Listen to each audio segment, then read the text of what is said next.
Some tips to know when it comes to taking care of this crabgrass, quack grass, a few different names.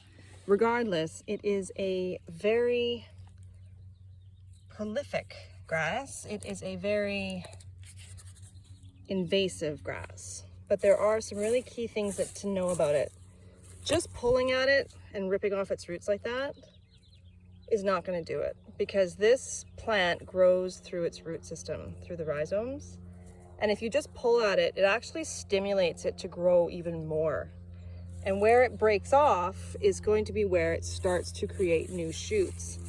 This is another really great reason to use wood chips in the garden, because it does help to keep these roots shallow so that it doesn't really dig down deep for water. It keeps them shallow, and it keeps it a lot easier to be able to dig at the roots.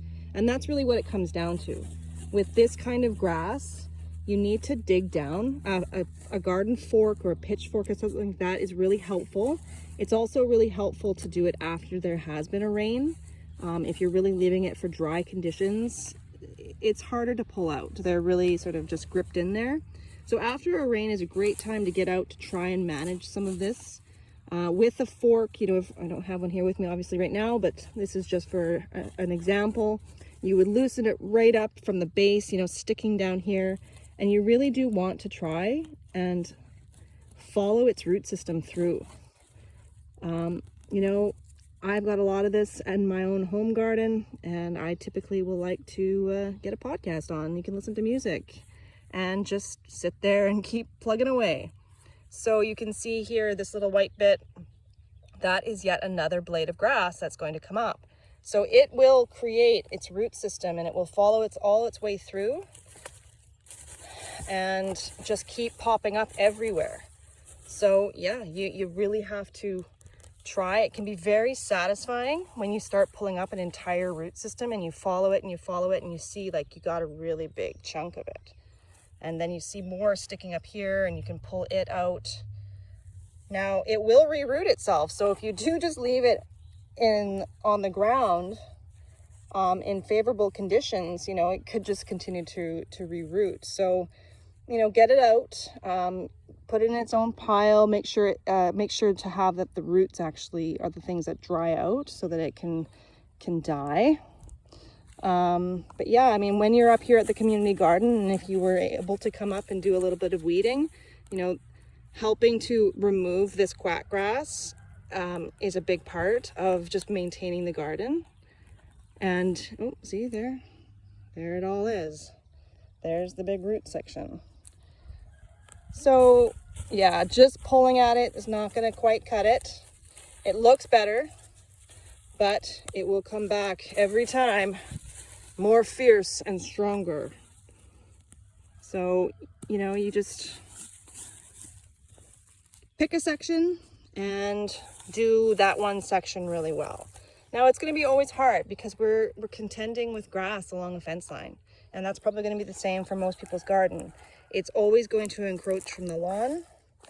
You can try putting barriers. You can try to smother and suppress it, and over time it certainly will happen.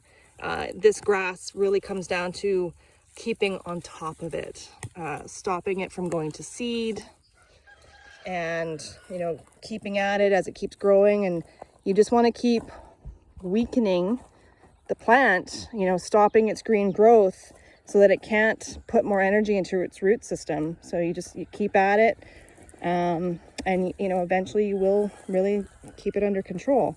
This is a little bit of a compost pile at the moment, so I'm going to put it here.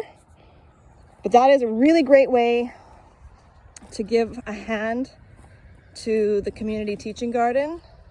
Right here we've got it along the fence line, but we really just want to keep stopping it from getting its way all the way over into the garden. And there's the opposite fence line too. That one actually hasn't been weeded in a while. This one has had some really good work done. You can see it's getting really full with raspberries, which is wonderful. I can hear the buzzing of the pollinators. They're happily working away at pollinating the raspberry blossoms. So any of that kind of help, if you are ever struggling to see like what could I do up here, we have the weeds are really starting to come up. So You know, you just, if they're small like that, go ahead and just leave them on the soil because they'll decompose and just add more organic matter. They'll be decomposed very quickly. This plant right here, this is actually an edible plant. This is called lamb's quarters. It's sort of a wild spinach. It's very tasty. So you can always pick it and eat it. Have a little snack while you're weeding. Otherwise, you can also just leave that on the soil. And as we go through and see the crops, you know, understanding that the crops that we want are going to be along the drip line. So if you know your weeds, if you can make sure that you can differentiate between what's a weed and what's a crop we want. We've got cabbages planted along here. This one is actually, I think, a daikon, but the flea beetle is giving that a hard time. This bindweed, this vining weed that one's a bad one because it really will grow a lot and it will sort of strangle out. So here you can see this one here. It will get right up into all the plants. There you go. There's a good example. Here it comes and it just starts to snake on it, and it's a vine.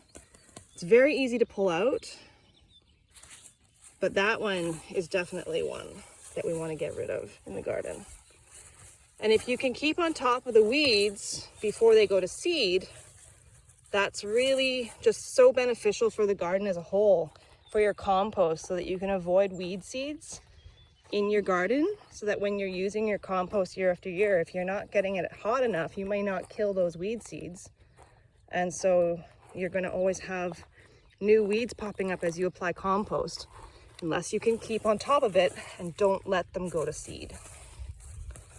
So if you do come up and you can give a hand and just pick a couple of rows and weed away from the crop, as long as you feel really confident in what you know is the crop. In this case, this is cilantro. We want the cilantro. We don't want the others.